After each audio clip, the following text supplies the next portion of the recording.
Zogging gawk! That hurt! You dig yourself out of the wreckage of your boss tower and see a few boys around you doing the same, but very few, injured and demoralized. An old doc, Bones, stomps his way through the rubble towards you. Most of the boys is dead, boss. That zogging storm got 'em. Plenty of spare bits, though. He hefts a detached orc arm in his hand thoughtfully. Anyhow, as the only doc still standing, I reckon you boys could do with some R&R. I prescribe physical exercise. Should fix 'em up nicely. He grins a mouthful of steel teeth at you. Right! You bellow at your boys. Who wants a fight? Ragged cheers greet you from across the camp. Getting your war going again means getting into fights, and lots of them. Thankfully, that's what the orcs do best. Now the boys are back in action, we need to feed them up and recruit more. Better fungus solves both problems. The boys are happy and your war is back on track. Now, to find a real fight. Here, boss, look at this, says Doc, indicating that the two nervous boys with him should bring their wriggling sack into your rebuilt boss tower. They drop it on the floor and back away rapidly. What's that? A big face eater? A mushling? You ask, kicking the sack. Nah, it's just Wordred, Bones answers, as an orc lurches howling out of the sack's mouth, his eyes fizzing. A dangerous tension builds in your head as the green-skinned psyker gets near. You shove him back, knocking him on his backside. The other weird boy's head's all popped in a storm, says Doc. And he says he can feel the thing what did it. Wordred nods and drools. It's a gawk thing, he gibbers. I swears it. Maybe Mork, right near too.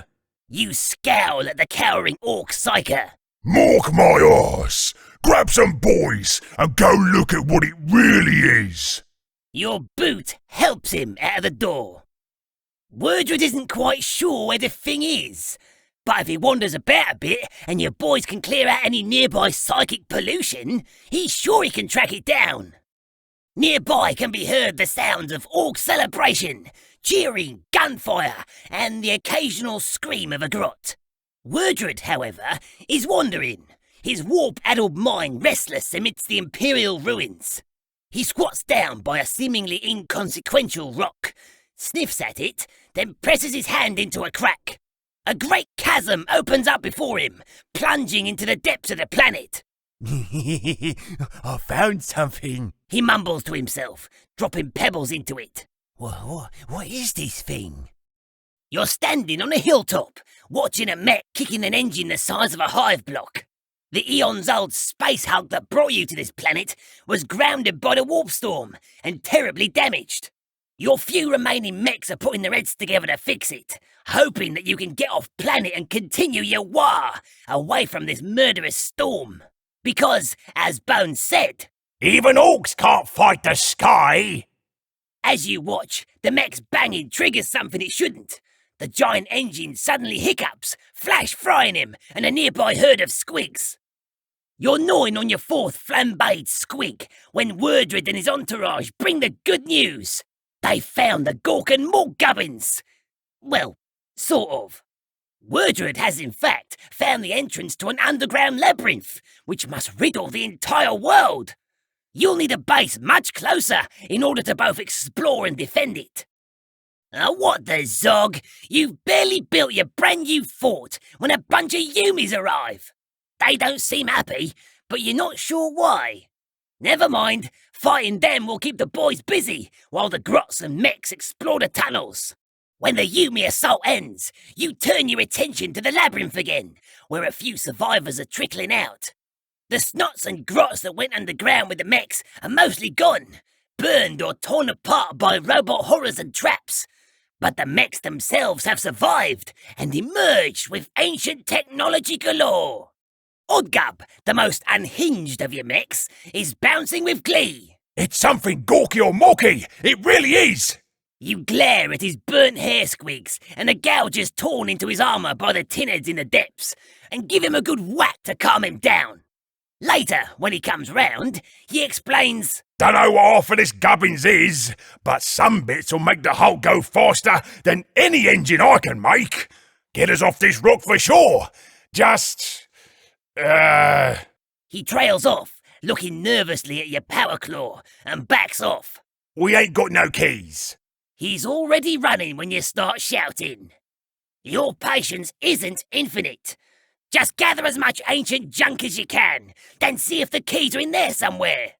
Oddgub is about to start rooting through the mound of ancient junk and artifacts your boys have collected, when the weird boy Wordred runs into the room, yelling, pursued by his minders. He dives into the pile gibbering, and when they pull him out, there's a small artifact stuck in his ear. A series of silver spikes, accompanied by a pair of stippled cubes. Oddgub pulls it out and dangles it in front of you. The keys! The ancient engine bits look incongruously tiny and insignificant when welded to the edge of your giant hulk. But the mechs, learning from their mistakes, are taking no risks.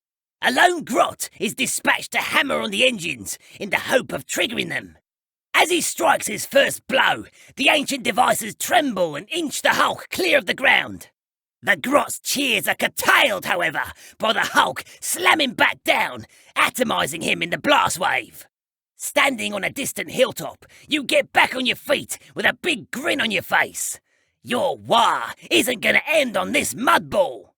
Now, you only have to work out how to get through the warp storm without getting torn apart by demonic horrors.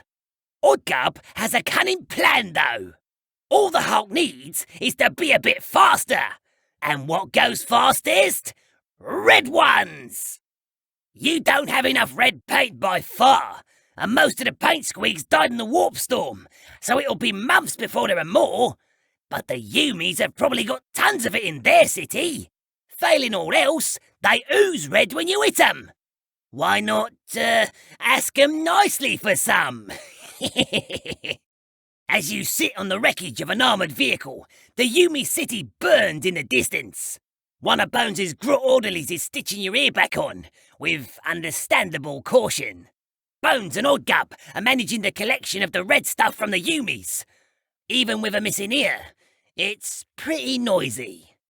All is ready. The mechs have tested the engines, the Hulk has been painted a particularly bloody shade of scarlet, and all the orcs in the war believe it's gonna work. Now, you just have to move the moon-sized ship to a good launch spot for what Oddgub calls the right lunch tragedy, and hit the big red button. And tie Wordred to the front for luck. Bones sidles up. Boss, good news! The Yumis and Tin Edge and the rest want to get a lift. He dodges your fist as you roar. What? Zogamo! He grins. Exactly. We're gonna get one last fight. Figured you'd like that. You drop your fist and order your grots to bring your biggest shooters and choppers and mega armor. Oddgub and the mechs say we need to move the Hulk before we can take off. The runt herds have the ideal thing. The Squiggoth starts to drag the Hulk into position. Now you just have to kill anyone who comes close. Zog 'em all!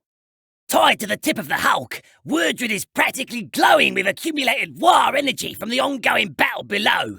You're the last to clamber aboard, still firing, reluctant to leave any enemy still standing. You signal to Oddgub to press the big red button. Throughout the vast mass of shattered ships that make up the Hulk, every engine fires, from the smallest rogue trader scout to custom Orky engines to the gawky silent lifters. The battlefield beneath you is cleared of life in the blast as you spiral up to the storm, with Wordred's war-charged head clearing a path through it out to the stars, twinkling with the promise of endless war.